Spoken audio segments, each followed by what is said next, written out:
PHI, also known as personal health information, is one of the most sensitive types of information about someone. This includes an individual's clinical history, genomic information, lifestyle choices, and social determinants of health, essentially their entire life story.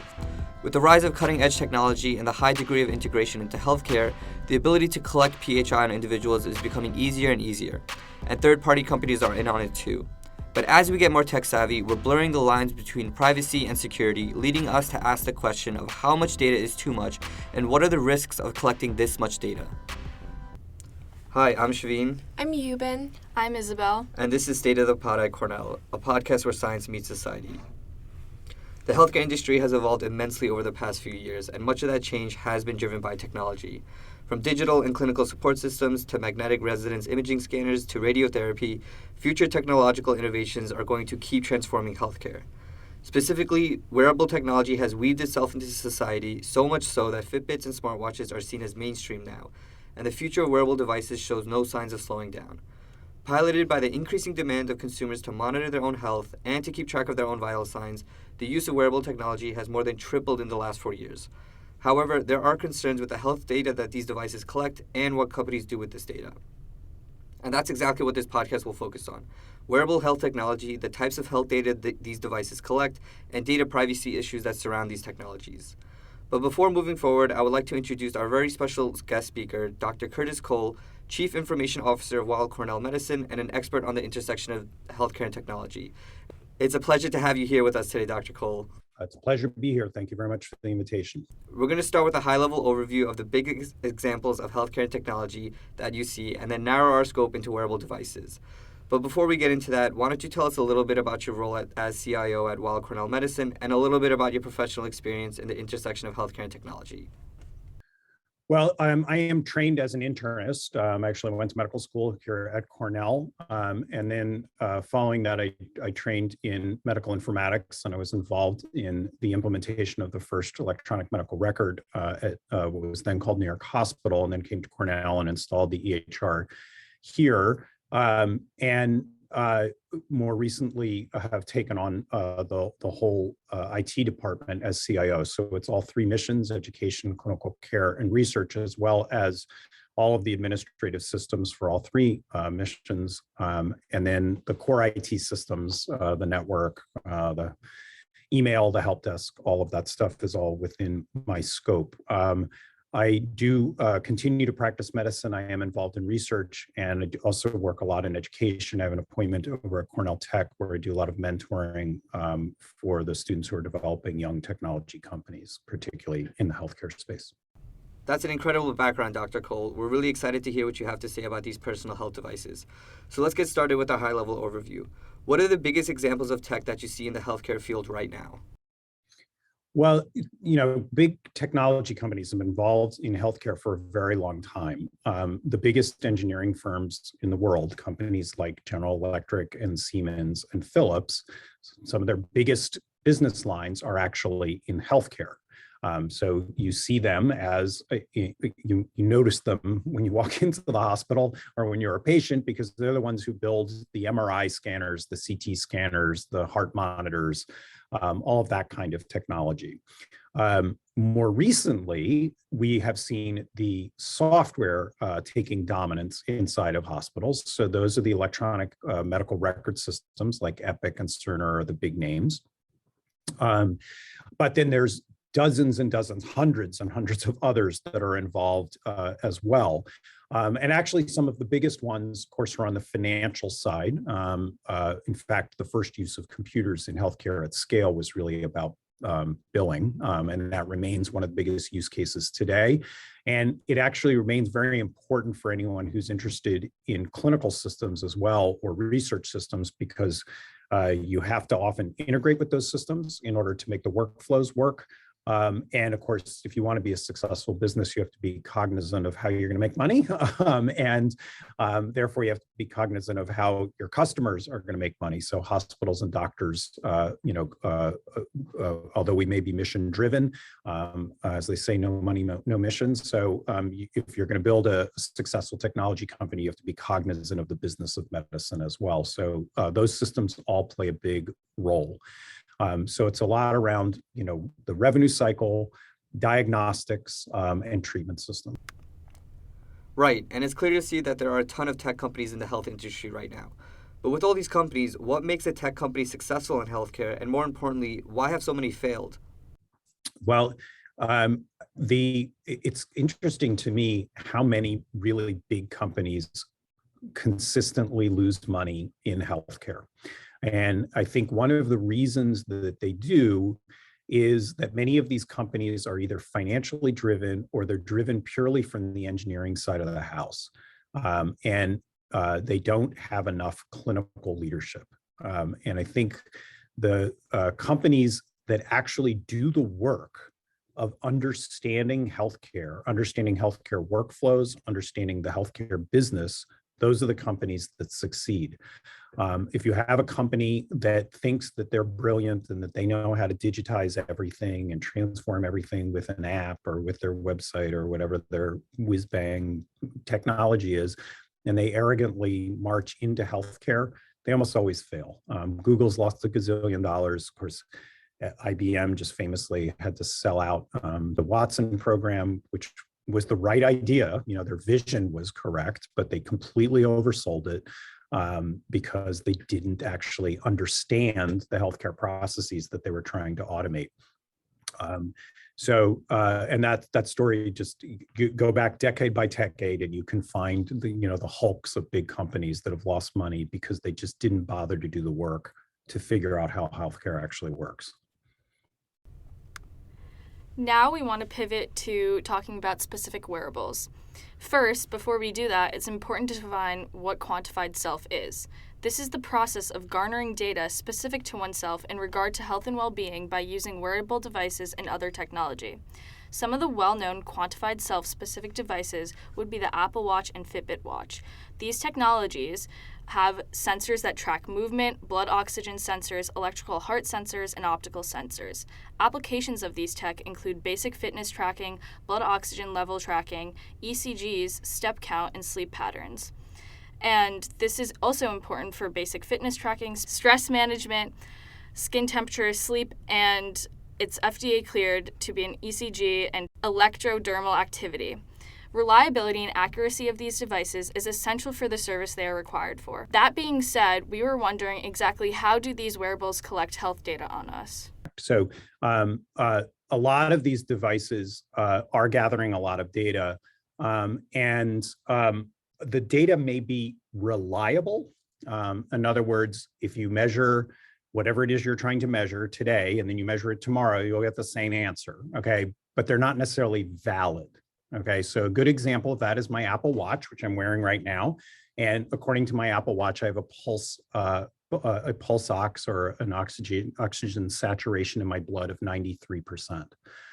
My actual blood oxygen saturation is 98 or 99. How do I know that? Because I have a medical grade device sitting next to me that is also measuring my pulse ox. Okay, so these devices are not accurate.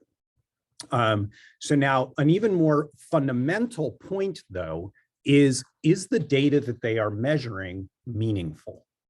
Okay, and remember that these companies, Apple, for example, is a lifestyle company. They are not a healthcare company, they're a lifestyle company. And when you start talking about things like quantified self and wellness, you're not in the healthcare space, you're in the lifestyle space. Okay, so are these companies going to make a lot of money, and might they be successful at making a certain group of people feel that their wellness is better? Probably. Okay. Can they define wellness? Probably not. Okay. That's not a rigorous concept. That's not a medical concept. And when you get into the medical space, you actually need a lot more rigor to your ideas than in the wellness space. So a concrete example of that would be the employment programs that promote wellness for their employees. Okay, a lot of companies have wellness programs that give you a discount if you go to the gym, or if you join a weight loss program or a quit smoking program. And if you look at the data on those programs, They will cite, oh, that 40% of our participants, lost weight or blah, blah, blah, blah, blah. Okay. And they're not controlled experiments. What they are is they're all examples of selection bias. So they found the people in your employee base who were already motivated to lose weight and were already going to go to the gym, who took advantage of a discount and participated in a program. But if you did a randomized controlled trial, which is what we do in medicine, you'd find, lo and behold, the programs don't do anything.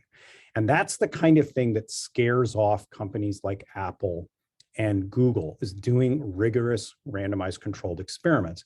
And if you look at where they have done them, they're in very, very limited areas. So what does the Apple Watch do?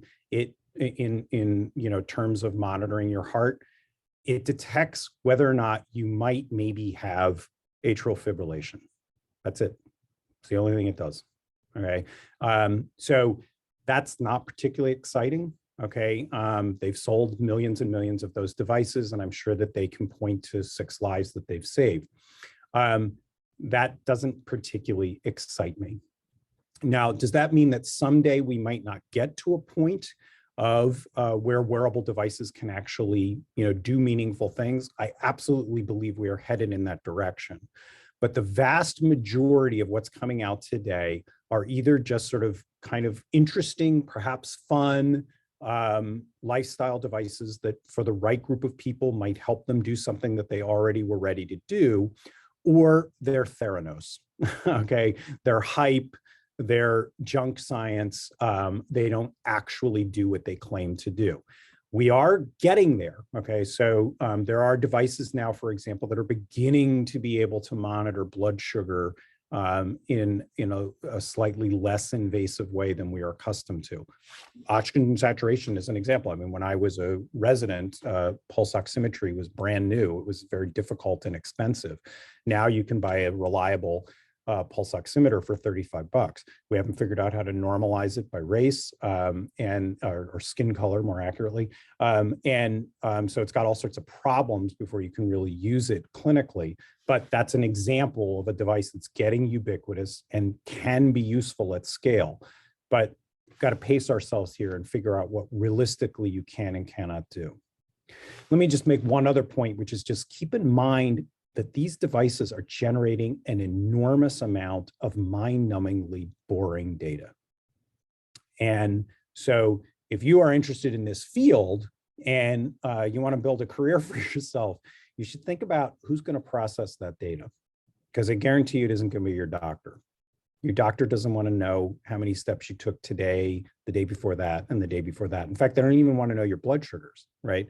They want to know how you were doing as a trend. They want to know, what's causing outliers, but they want it pre-processed and digested. That's a great role for a computer. If you can figure out how to get the computer to understand what is signal, what is noise, what is biased, what is not, and where there is some true clinical signal that's worthy of escalating to a physician. That's a worthwhile technology investment. Kind of going along with what you're talking about with the reliability and accuracy, especially in wellness versus healthcare, how reliable and accurate do you think these wearable devices could become? Just because you were also talking about how much data there is that, would have to be chopped up by computers, and just how useful would that even be in a wellness versus healthcare setting? So to what extent are these wearable devices going to become? I have very high hopes for where we will end up with this technology ultimately, but we just have to be very careful about what we are doing and what the specific use case is and the specific context. Okay, so think about a drug for a minute. Okay, so if you have a drug that is, say, 50% effective, that might be fabulous. Like that 50% may not sound great to a non-physician, okay? But in the world of clinical care, if you can give somebody a drug for, depending on the context, if it works 50% of the time, that might be great, particularly if you have nothing else, okay?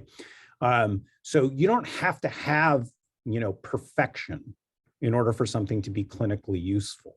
Okay, but you do have to understand the context in which you are going to use the device and what your expectations are. So something that works 99% of the time in a clinical research study where a nurse is calling the patient every single day to make sure that they're wearing the device correctly and that the battery hasn't run out and that they aren't outside of the cell range and all of those things that make a controlled experiment work, that's not the real world, okay? That may prove efficacy for the device, but then you have to determine how's it going to work in reality with patients who, maybe I don't wear my watch tight enough for it to measure whatever it is that you want me to measure. Maybe I'm going to have an allergic reaction to the nickel that's in the buckle, and then what am I going to do? Those things are going to affect the real world performance. So that's what goes into the distinction between research and actual clinical efficacy. And you really have to think those things through when you scale these things up to a whole population. When you start at the wellness space, you don't have to worry about that, right? Because you've got a self-selected group of people who are motivated to do whatever it is you want to do. It's a pull rather than a push is another way of looking at it. As people are more involved in their own health, whether that be tracking their progress through telehealth or through wearable technology, such as fitness trackers, there are growing factors behind the scenes. Consumers are less wary about where their data goes in comparison to the height of excitement in being involved. In theory, being involved in one's own health is a good thing. However, the nitty-gritty laws behind the public eye is actually equivalently, if not more, paramount. Is there enough public knowledge of HIPAA on the consumer side? And are there enough regulations on containing healthcare data? And how should this change to be better? Okay, well, HIPAA is an important law, but I think it's very widely misunderstood. And it's also important to remember it's really old. Okay, so HIPAA, I think it was 1998 was when HIPAA was passed. So all the technology that we're talking about didn't exist when that law was written. Also, remember what its purpose was, okay? What's the I stand for? Insurance, okay? Like it is a bureaucratic law that is designed to regulate healthcare providers. And the biggest limitation to the law is that it only covers healthcare providers and it exempts even healthcare providers in terms of what are called operations. Okay, so and there are these giant holes in HIPAA that when you send data for a legitimate reason to a non-HIPAA provider, and most technology companies are not covered by HIPAA because they're not actually providers of care. A lot of the data loses its protections, and so there's a lot of things that we can't do with data at Cornell because we are providers, that when that data is consumed by an insurance company or by a pharmaceutical benefits manager or CVS or somebody like that, they're allowed to do stuff to that data that we're not allowed to do. Okay, so those privacy protections are quite relative. Okay, now when you get into the device space, then it starts to get actually quite scary, because people give away incredibly personal information to companies that have every intention from the outset of monetizing that information. As they say, if you're not, if you're not the customer, then you're the product. Okay, so. And if you're a Facebook user, you are the product. Okay. If you enter information into your Apple phone, you are giving that to Apple so that they can monetize that data. And it gets even scarier. Okay. So what just happened this week? We saw the leak from the Supreme Court of the possible Roe versus Wade being overturned. Okay. There are many women who track their menstrual cycles in their phone. Okay, and they may be doing it in apps that have every intention already of selling and giving away your data. Even, Apple might protect it a little bit better than a random app, but nonetheless, that data is now in your phone. Okay, and there are governments in the United States, there are state governments that try to criminalize miscarriage. There are women, particularly African-American women, are frequently targeted, and they get put in jail for having a miscarriage. Okay, so do you really want your menstrual cycle tracked by a device where a government could subpoena that so that they could arrest you? Right? And who would have thought of that when they bought an app saying, well, I just want to track my menstrual cycle? Right. So there's a lot of these subtleties that people absolutely do not appreciate. Now, can you escape it? It's really hard to live in the modern world and not have a phone, right? And if you're going to spend all the money on the phone, you want the goodies and the creature comforts that it does deliver. So I get it. I'm not critical of people who use these apps, but absolutely, there is a shortage of awareness. And I would say the biggest shortage of awareness is within our politicians, some of whom are actually quite aware and quite sinister in their motives, and some of whom are really just are trusting that these institutions, that these governments, these corporations are going to do the right thing. Europe, I think, has a much more sophisticated view of this than we do in the United States. But even there, I think the protections are pretty weak. And at the end of the day, you don't want to get too precious about it. Some of the stuff that these phones do with that data, it's great. It's nice. Okay, you're getting goodies. So I would prefer to live in a country where you can do those things, and you can rest assured that the data is not going to be used badly. But if anything, we're moving away from those protections, not towards them. Who should claim responsibility for addressing this issue? And is it an issue that pertains to the government specifically, or are there other factors involved as well? Well, I mean, that's a philosophical question. The libertarians would argue that no, we should just let everybody do whatever they want, and that the somehow fires will put themselves out or something. But it is in modern countries with the complexity of our current technology and our current economy, it is certainly hard for me to imagine an entity other than government that's going to have significant enough power to actually properly regulate.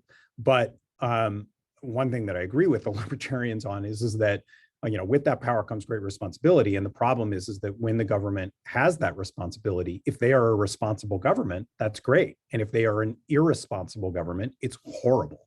And if you think that can't happen in the United States, just because we've had a few decades of more enlightened government, I think, as the message from the Supreme Court leak is, that those days are over. Okay, so we do have to be very cautious. Democracy is a very, very fragile thing, and if laws can be, managed and maintained by an angry minority, then it is interesting who is going to be the best protector. Apple's been looking pretty good these days relative to Facebook and Google. Now, will that change when they have a new CEO or when their economic incentives change? Probably. So unfortunately, I'm not giving you a particularly upbeat answer to that question, but it's been a bad news week. So, how has technology helped physicians and patients stay in touch during the pandemic? Well, I think, the big story with the pandemic in terms of technology, of course, was telemedicine. And it is one of the great technical successes in terms of taking care of people during COVID. But going back to an earlier point that I made about how you have to actually understand the business of medicine, it's important to remember we've had the technology to do telemedicine since the 1960s. Okay, so the technology is not new. Okay, Zoom is new, but those are just brands. There's just iterations of technical concepts that have existed for decades. But prior to the pandemic, the reimbursement for telemedicine was so much lower than the reimbursement for in-person visits that doctors could not afford to provide that care. Now, we still lose money on telemedicine relative to in-person care. It's actually a little bit more expensive to provide for a variety of sort of complicated reasons, mostly just having to do with the fact that it takes more physician time to do a telemedicine visit. But at least it's gotten competitive. And that's what's really changed, is not the technology, it's the reimbursement. Okay, so if the law changes back so that we don't have some kind of parity between in-office and telemedical care, doesn't matter how good the technology is, that option is going to disappear. And if you don't believe me, check out the people who are trying to get mental health. Okay, mental health is not paid at parity with other kinds of health. And as a result, there's a huge shortage of mental health providers, particularly psychiatrists and child psychiatrists. So that the economics will drive the technology as much as the technology might want to drive the economics. Yeah, this was a really great discussion, Dr. Cole. Just wanted to ask you, now that we're wrapping up, if you had any final thoughts on sort of this intersection of healthcare and technology, or if there's anything we already didn't address through our questions. Well, I'm thrilled that you are interested in this subject, and I hope you are excited by it as much as and even perhaps more than I am. I think your generation, being digital natives, you're going to think of solutions that are not possible for my generation to contemplate, because your brains are already wired differently, just because you've grown up with technology in a different way. Ride that and solve some of these problems that me and my colleagues think are impossible. That's the exciting, fun stuff to come. Yeah, that's exactly right. I'm really excited to see sort of what happens with this whole intersection of healthcare and technology in the next couple decades, and especially in our generation, since, like you mentioned, we've been growing up on tech ever since we were little kids. So I'm definitely excited to see sort of what new innovations and breakthroughs happen in the near future. But as we're wrapping up with the podcast, just wanted to say thank you for taking the time to record this with us. Your extensive professional background in sort of this intersection of healthcare and technology definitely brought in some significant insight and helped us clear up some ideas that are definitely confusing to most of us. So again, just wanted to say thank you for taking the time to record this with us. Great talking to you. Take care. Yeah, so just to end things off, Isabel and Yuvan, I thought we could just have a final discussion and wrap up our thoughts. So now that we heard our expert on Dr. Cole on healthcare and technology, what do you guys think about this whole intersection now, and sort of where do you guys think this is going to go in our lifetime? Well, for me, it was definitely interesting to hear about him talking about how this technology can be applied differently in either a healthcare setting or in the wellness setting, and how that'll change what exactly accuracy and reliability looks like with these devices. And even though there's a long way to go, it's exciting, and he put the responsibility on us to continue to move forward with this technology. So I thought that was really cool. Yeah, I think it's kind of terrifying, honestly. And if I think about it too much, it starts creeping me out, because I feel like companies have so much data about me, and especially with documentaries about like how toxic social media can be and how we're addicted to our devices, it's definitely something that kind of irks me the wrong way sometimes. But also, as Dr. Cole said, though, I am really interested to see what happens and what the future has in terms of trying to contain or mitigate this issue. Yeah, I'm right there with you with this whole intersection of healthcare and technology being equally as terrifying the more I think about it.